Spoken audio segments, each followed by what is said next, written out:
अस्सलाम वालेकुम नाजरीन। कल बरतानवी वज़ीर आज़म की रिहाइश गाह के सामने इमरान ख़ान साहब की रिहाई के लिए एहतजाज हुआ और ये एहतजाज बड़ा ज़बरदस्त था और ऐसे ही एहतजाज होने चाहिए।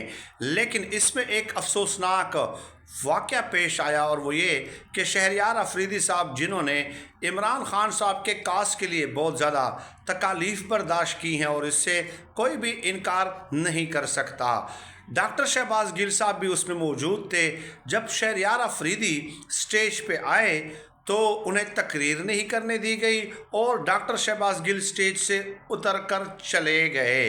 बाद में शहरयार अफरीदी ने ये प्रेस कॉन्फ्रेंस की और कहा कि मुझे इसमें इनवाइट किया गया था, मुझे समझ नहीं आई कि मुझे तकरीर क्यों नहीं करने दी गई। मैं समझता हूँ कि ऐसे एहतजाज के मौके पे आपसी इख्तिलाफात सामने लाना बहुत ज़्यादती की बात है। डॉक्टर शहबाज गिल को